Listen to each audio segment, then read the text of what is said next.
느헤미야서 1장 4절부터 6절까지 다 같이 읽어보겠습니다. 시작.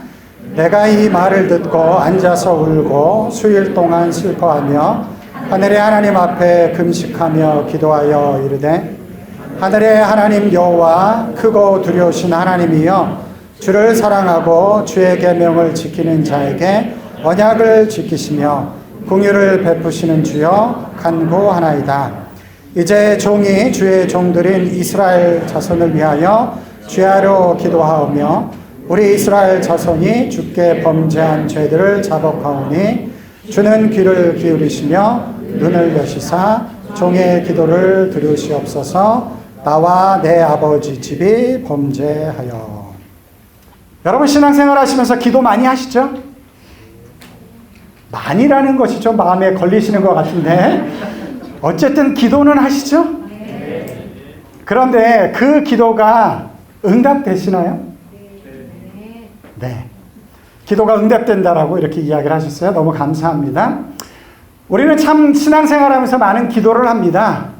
예배 때도 기도하고 개인적으로도 기도하고 참 많은 기도를 해요. 그런데 과연 그 기도가 다 응답이 되어지는가? 이제 그것이 때로는 고민이 될 때도 솔직하게 있어요. 그러나 제가 여러분들에게 분명하게 말씀드리는 것은 무엇이냐면 기도는 반드시 응답이 됩니다. 기도는 반드시 응답이 됩니다. 첫째로 하나님께서 이렇게 기도를 응답하십니다. 그래 내가 지금 응답해 줄게. 그래서 내가 기도한 것들이 바로 응답되어지는 경우들이 있습니다. 그런 경우 있죠? 네, 그렇게 응답이 올 때가 있어요. 그런데 어떤 때는 또 이렇게 기도에 응답이 옵니다. 조금만 기다려라. 조금만 기다려. 내가 가장 좋은 때 응답해 줄게. 이렇게 응답이 올 때가 있어요. 응답인가요? 아닌가요? 응답입니다. 응답이죠. 하나님께서 조금만 기다려. 내가 가장 좋을 때 응답해 줄게. 그렇게 하면 그것도 응답이에요. 마지막 기도의 응답이 어떻게 오냐면 그건 내가 들어줄 수 없어. 이렇게 기도의 응답이 올 때가 있습니다. 응답인가요? 아닌가요? 응답입니다. 응답이죠. 내가 보기에는 그거를 응답해주면 너에게 더 도움이 되지 않을 것 같아. 그러니까 내가 그거를 응답해 줄 수 없어. 그렇게 하나님께서 응답하실 때도 있습니다. 그것도 응답이죠. 그러면 하나님이 응답하지 않는 기도는 우리들 가운데 없습니다. 하나님께서 우리의 기도를 반드시 응답해 주십니다. 그런 일이 저희 집에 일어났어요. 저희 집사람이 52일 동안에 기도하는 기도 제목을 정하기 위해서, 사실 이제 기도 제목은 많은데 그 중에 어디 것에 좀 핵심을 두고 기도를 할 것인가를 기도하기 위해서 이제 시작하는 그날, 이제 기도 제목을 놓고 하나님 내 개인적인 회복을 위해서 기도하는 것에 더 기도에 중점을 둬야 할까요? 아니면 교회 공동체를 위해서 기도하는 것에 더 중점을 둬야 될까요? 그렇게 7월 15일 날 이제 시작하는 날 기도를 했어요. 그런데 그 기도 가운데 하나님이 응답을 하셨는데 어떻게 응답을 하셨냐면 저희 집에 오스왈드 챔버스 목사님이 쓰신 주님은 나의 최고봉이라는 매일 묵상집이 있어요. 그런데 저희 집사람이 그 묵상집을 딱 펼쳐서 7월 15일 날 묵상 글을 딱 읽었는데 그 글의 제일 끝에 뭐라고 기록되어졌냐면 이렇게 기록이 되어져 있어요. 자신을 위한 기도를 멈추고 예수의 종으로서 다른 사람을 위해 사십시오. 놀랍죠? 자신을 위한 기도를 멈추고 예수의 종으로서 다른 사람을 위해 사십시오. 마지막 문장이 그거였어요. 기도가 응답되었나요? 네, 이렇게 기도가 응답이 되어졌어요. 느헤미야는 하나님께 드린 기도는 반드시 응답되어진다라는 사실을 가지고 믿음으로 기도를 시작을 했습니다. 지난주에 제가 애통한 마음, 거룩한 애통함에 대해서 이야기를 했죠. 사실 그것이 우리들 가운데 너무 중요해요. 제가 지난주에 그 설교를 하고 나서 제 마음 가운데 떠나지 않는 말씀이 있어요. 예수님께서 하신 말씀. 십자가를 지시면서 가시면서 나를 위해서 울지 말고 너희와 너희 자녀를 위해서 울어라. 사실 우리는 그런 시대를 살아가고 있는데 우리에게 눈물이 많이 말랐어요. 그런 애통함이 사라졌습니다. 그래서 좀 그런 애통함이 필요해요. 어쨌든 느헤미야가 예루살렘의 그 참담한 소식을 듣고 거룩한 애통함이 그의 마음 가운데 일어났고, 그런데 애통함에서 끝나지 않고 이제 그는 기도의 자리까지 나아가게 되어졌습니다. 그런데 그 기도가 결국 응답되어져서 140여 년 동안 아무도 손을 댈 수 없었던 그 일을 52일 만에 이뤄내는 하나님의 놀라운 역사를 그가 경험하게 되어졌다는 것이죠. 그래서 오늘은 느헤미야의 기도에 대해서 좀 살펴보려고 해요. 느헤미야는 어떻게 기도를 했는지, 그래서 그 기도를 본받아서 우리도 좀 그런 놀라운 역사들이 일어나는 기도를 드렸으면 좋겠다. 그래서 느헤미야의 기도를 좀 살펴보려고 합니다. 첫 번째 느헤미야 기도의 특징은 뭐냐면, 기도의 대상이신 하나님이 어떤 분이신지 분명히 인식하고 기도했다라는 것입니다. 기도의 대상이신 하나님이 어떤 분인지 분명히 인식하고 기도했다라는 것이에요. 5절 말씀을 우리 다 같이 한번 읽어보겠습니다. 시작. 하나님 여호와 크고 두려우신 하나님이여, 주를 사랑하고 주의 계명을 지키는 자에게 언약을 지키시며 긍휼을 베푸시는 주여. 하나님을 향해서 기도합니다. 그런데 그 기도의 대상이 어떤 분이신지를 이야기하는데, 하늘의 하나님 여호와 크고 두려우신 하나님이요. 크고 두려우신 하나님.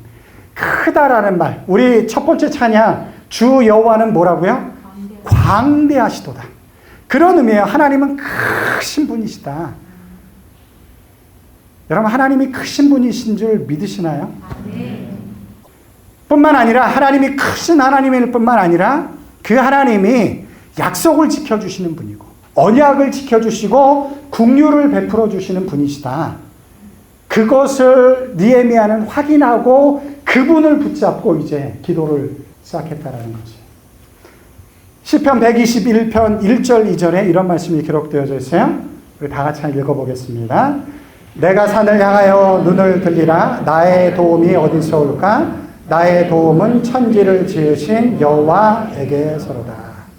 나의 도움이 어디서 온다라고요? 천지를 지으신 여호와에게서부터 온다. 그렇게 이야기를 하고 있어요. 우리 이 말씀 다 알잖아요. 그런데 이 말씀을 아는 것처럼 기도를 잘 안 해. 천지를 지으신 하나님이 우리의 기도를 응답하시면 기도가 응답될 수 있을까요? 당연히 응답될 수 있죠. 하나님은 그런 하나님이에요. 천지를 지으신 하나님. 천지를 지으신 하나님. 이 세상의 모든 만물을 지으신 하나님. 그것이 정말 사실이라면, 정말 사실이지만 우리가 때로는 그걸 잘 확인하지 못하기 때문에, 그것이 정말 사실이라고 한다면 우리가 드리는 기도, 그거 뭐 하나님이 응답하시는데 어렵겠어요?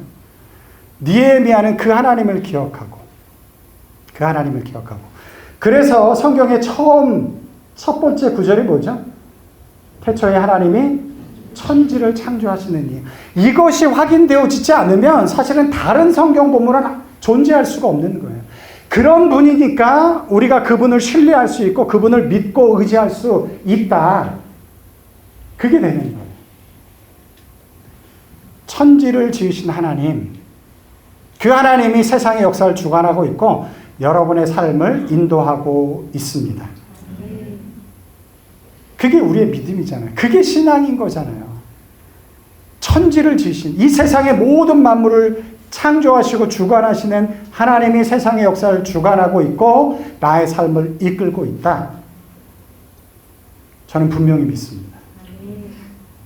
그 하나님께 기도를 하는 거예요. 그 하나님께.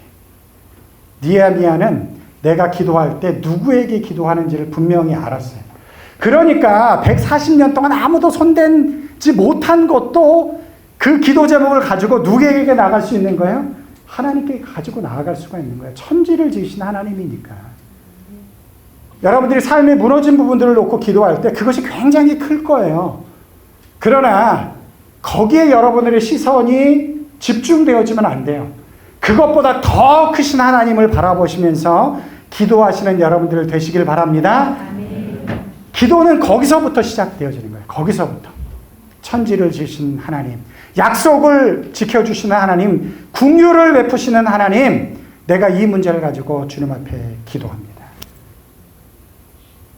느헤미야는 그렇게 기도의 대상이 누구인지 분명히 알고 기도를 했어요.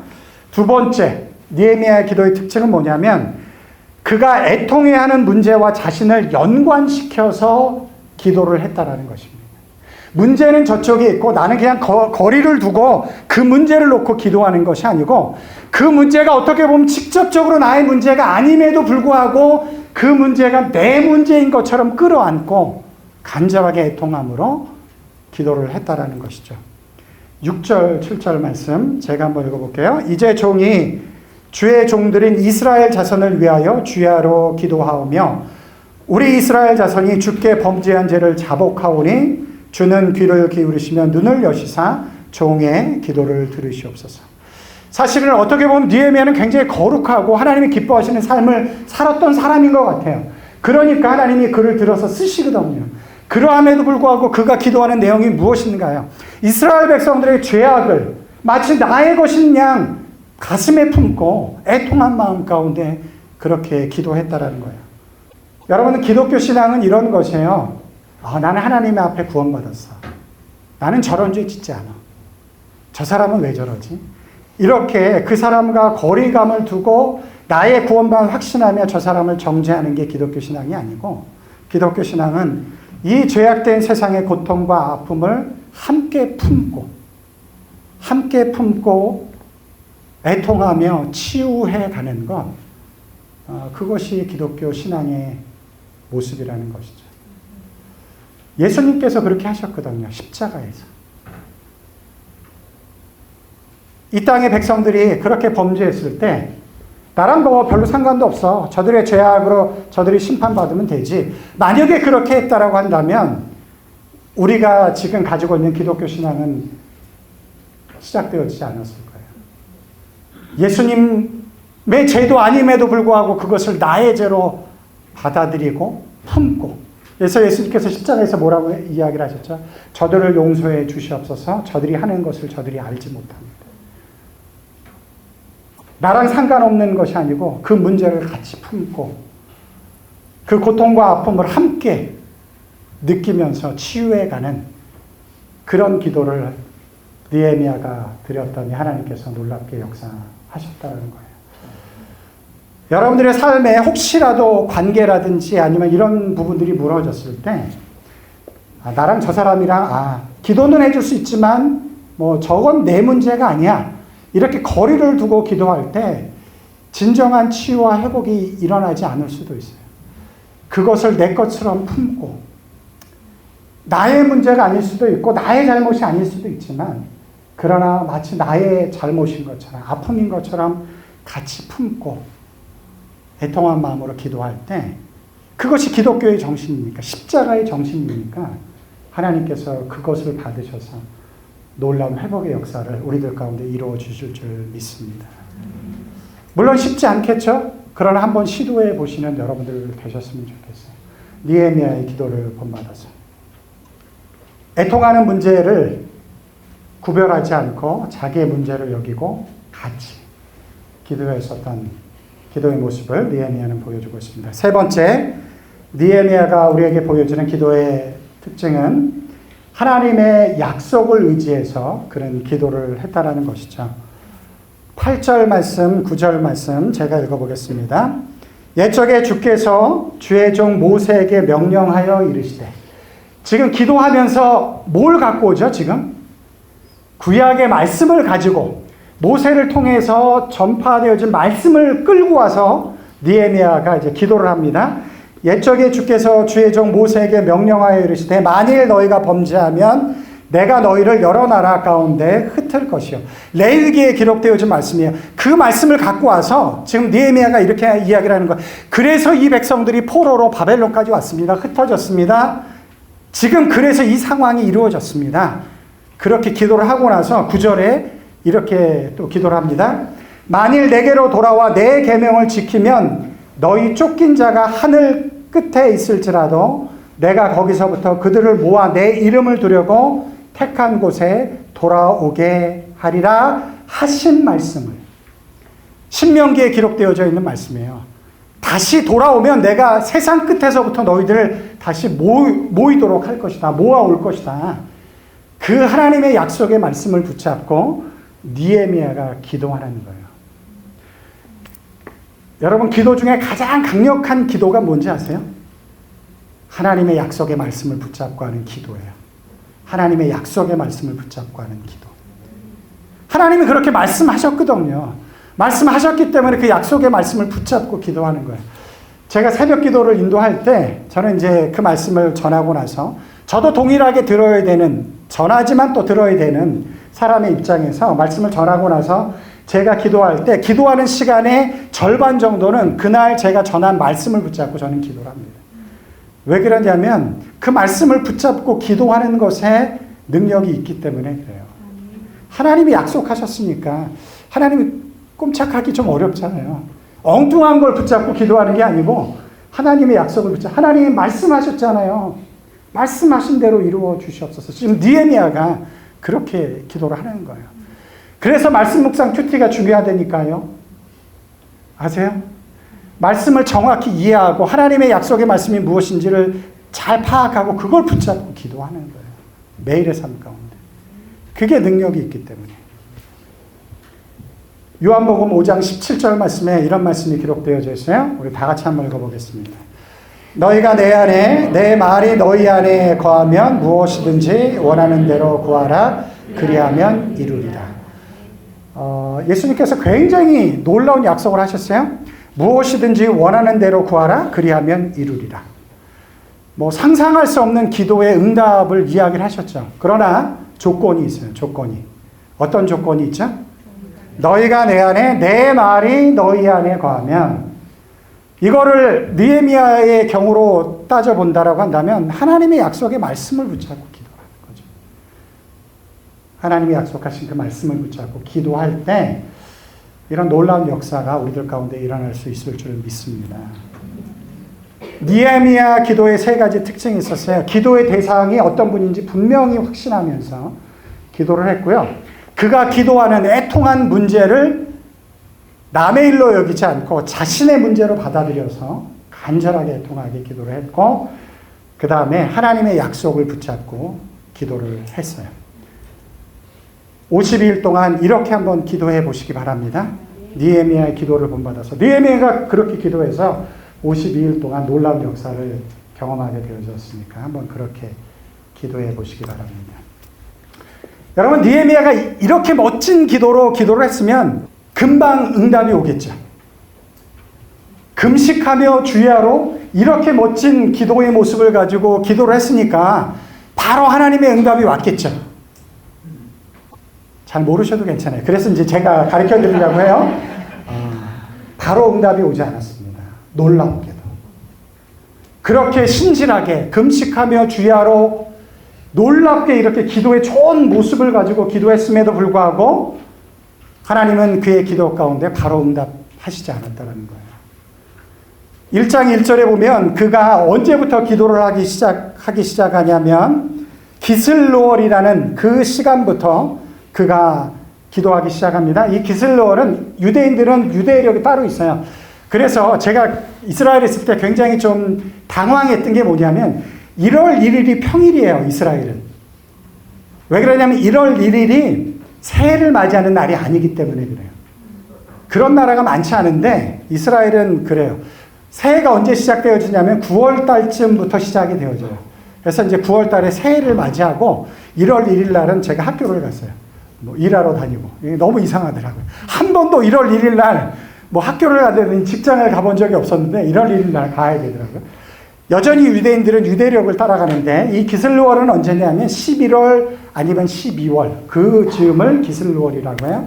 그런데 예루살렘의 소식을 그때부터 듣고 그가 금식하며 주야로 기도를 합니다.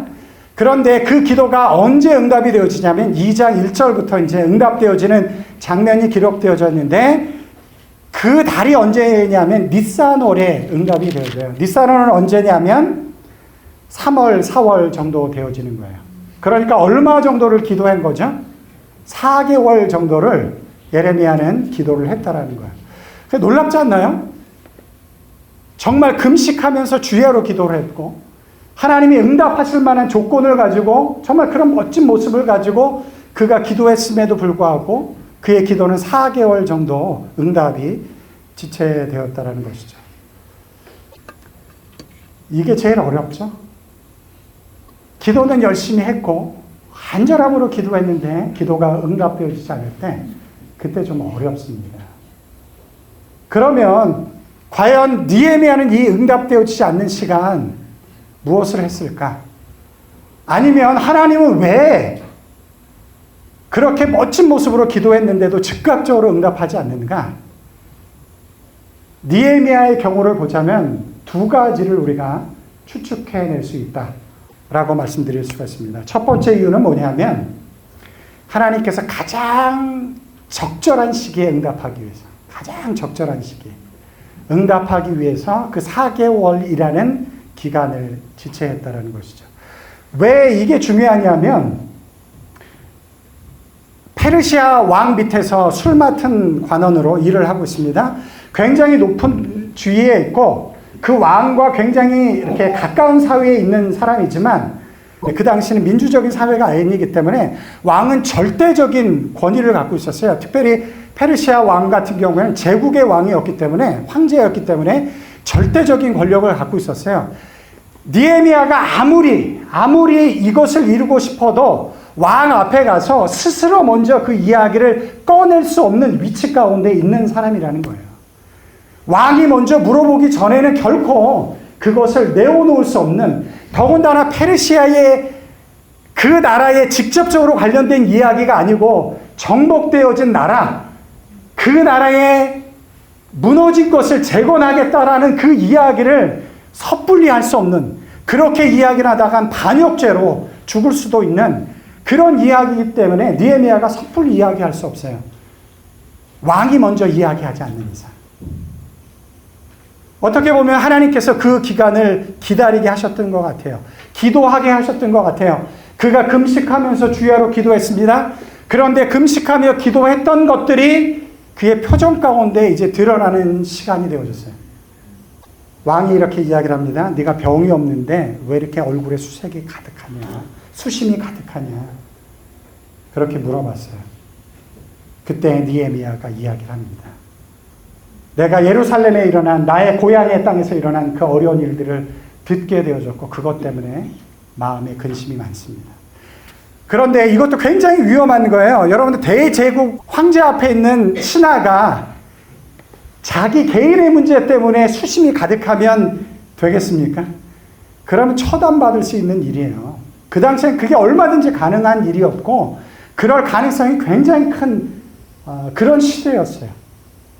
그러함에도 불구하고 하나님께서 그 4개월의 기독해 하심을 통해서 하나님의 놀라운 역사를 이제 그 왕을 통해서 이루어 나가신다는 것이죠. 첫 번째 이유, 가장 완벽한 시간에 느헤미야가 꺼내놓지도 않아도 왕이 스스로 질문할 수 있도록 그 시간을 만드셔서 결국은 이제 그렇게 하게 하셨고, 뿐만 아니라 두 번째 중요한 것은 무엇이냐면 느헤미야가 그 4개월 동안을 준비하면서 기도하면서 그 기도가 응답되어졌을 때 어떻게 그것을 실현해 나갈 수 있을까를 준비하는 시간으로서 하나님은 4개월이라는 시간을 그에게 허락했다라는 것이죠.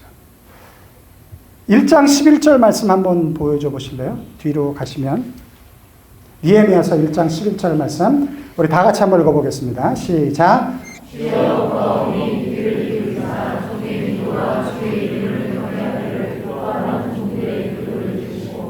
오늘 종이 형통하여 이 사람 앞에서 은혜를 입게 하옵소서 하였나니 그때 내가 왕의 술관원이 되었느니라. 느헤미야의 기도의 핵심이에요. 그 핵심 속에 무엇을 위해서 기도했나요? 이 사람 앞에서 은혜를 얻게 해달라고. 느헤미야는 알았어요. 하나님께서 이 모든 일들을 이루어 가시는 것이지만 이 사람의 도움이 없이, 이 사람이 누구예요? 왕이에요. 아닥사스다 왕의 도움이 없이는 이것은 절대로 불가능한 일이에요. 그가 허락하지 않으면 느헤미야는 갈 수가 없습니다. 만약에 그걸 무시하고 가면 죽는 거죠. 뿐만 아니라 예루살렘 그 사람들에 의해서 필요한 그 물품을 공급할 수가 없어요. 당연히 느헤미야가 모든 것들을 준비해서 가야만 되어집니다. 절대적으로 아닥사스다 왕의 도움이 필요한 것이죠. 그것을 알았어요. 그래서 느헤미야는 기도를 합니다. 그 기도 가운데 하나님께서 가장 적절한 시기 가운데 왕이 질문하도록 4개월이라는 기간을 두셨고, 왜 꼭 4개월이 돼야 되는지 그건 우리가 다 알지 못해요. 그러나 가장 적절한 시기에 왕이 느헤미야에게 질문하게 하고, 또 그 4개월 동안 왕이 질문했을 때 이 일들을 어떻게 처리해 나갈 것인가를 느헤미야가 준비하는 그런 시간으로서 4개월을 그가 가지게 되었다는 것입니다. 느헤미야가 우리 고향 땅이 이렇게 회파되어져서 제 마음에 근심이 많습니다. 그때 왕이 이렇게 물어요. 그럼 내가 너에게 무엇을 해주길 원하느냐? 응답이 되어졌죠. 이 사람 앞에서 은혜를 얻게 하옵소서. 그런 걸 이야기를 하면 그냥 죽여버릴 수도 있는데, 그러면 내가 너에게 뭘 해줬으면 좋겠니? 하나님이 은혜를 내리셔서 그렇게 응답이 되어졌습니다. 왕이 물어봤어요. 느헤미야에게. 그래, 그럼 내가 너에게 뭘 해줬으면 좋겠니? 그런데 만약에 느헤미야가 그 순간에 이렇게 이야기를 했다고 한번 가정해 보겠어요? 글쎄요, 저는 기도만 했는데. 뭐 하나님이 알아서 다 해주시겠죠. 저는 4개월 동안 기도만 했습니다. 이렇게 이야기를 했다면 아닥사스다 왕이, 그래, 너 하나님을 향한 믿음 참 좋다. 하나님께 가서 필요한 모든 걸 다 구해. 이렇게 했을 것이에요. 그런데 아닥사스다 왕이 내가 너에게 뭘 해줬으면 좋겠니? 그렇게 이야기할 때 느헤미야는 거침없이 그의 계획을 이야기를 합니다. 그것이 2장 5절부터 8절까지 기록되어져 있어요. 제가 한번 읽어보겠습니다. 2장 5절부터. 왕에게 하라되 왕이 만일 좋게 여기시고 종이 왕의 목전에서 은혜를 얻었사오면 나를 유다 땅 나의 조상의 묘실이 있는 성읍에 보내어 내 성을 건축하게 하옵소서. 내가 성을 건축하러 가겠습니다. 분명한 목적이 있죠. 6절에 보니까 그때 왕후도 왕 곁에 앉아 있었더라. 왕이 내게 이르시되 내가 몇 날에 다녀올 길이며 어느 때에 돌아오겠느냐. 구체적으로 질문하죠. 그때에 왕이 나를 보내기를 좋게 여기기로 내가 기한을 정하고, 얼마 정도 기간이 필요하다라는 것을 생각을 했을 거예요. 그래서 기한을 딱 정합니다. 7절. 내가 또 왕에게 하려되 왕일 만일 좋게 여기시거든 강서쪽 총독들에게 내리시는 조서를 내게 주사 그들이 나를 용납하여 유다에 들어가기까지 통과하게 하시고. 페르시아 왕이 주는 통행증이 있어야지만 거기까지 갈 수 있는 거예요. 그런 것들을 다 계산했어요. 기도하면서. 그리고 그 기도가 응답되어질 때 거침없이 그의 계획을 이야기를 하게 되어진 거예요. 8절 보십시오. 또 왕의 살림 감독 아삽에게 조서를 내리사 그가 성전에 속한 영문의 문과 성곽과 내가 들어갈 집을 위하여 들보로 쓸 제목을 내게 주게 하옵소서. 그 땅에 가서 재건하기 위해서 필요한 도구가 무엇인지 그것을 알고 그 결정적인 순간에 그가 세우고 계획했던 것들을 거침없이 이야기를 합니다. 결국은 그대로 진행이 되어지죠. 제일 끝에 이 말씀이 기록되어져 있어요. 내 하나님의 선한 손이 나를 도우심으로 왕이 허락하시고. 하나님이 응답하셨습니다. 그러나 그 응답 속에 느헤미야의 계획이 담겨져 있었다는 거예요. 느헤미야의 계획이 담겨져 있었다는 것이죠. 왜 4개월을 하나님께서 기다리게 하시는가? 가장 완벽한 시간에 이 일들이 응답되어질 수 있도록. 뿐만 아니라 그 4개월이라는 기도 시간에 그 기도가 응답되어졌을 때 과연 나는 무엇을 해야만 하는가? 그것을 준비하는 그 시간으로서 4개월을 하나님께서 허락해 주셨다라는 것입니다. 하나님의 도움이 없이는 결단코 일이 이루어질 수 없다라는 걸 알았기 때문에 하나님 앞에 기도했고, 페르시아 왕의 도움이 없이는 실제적으로 일이 불가능하다는 사실을 알았기 때문에 철저하게 계획하며 준비했었다는 것이죠. 그렇게 4개월이 쓰임받게 되었다라는 것입니다. 오늘 설교 제목이 뭔지 아세요? Prayer, Patience, Plan. 3P. 쌍피가 아니고요. 3P를 듣고 나서 쌍피를 생각하신 분들은 조금 회복이 필요하십니다. 3P를 잘 기억하십시오.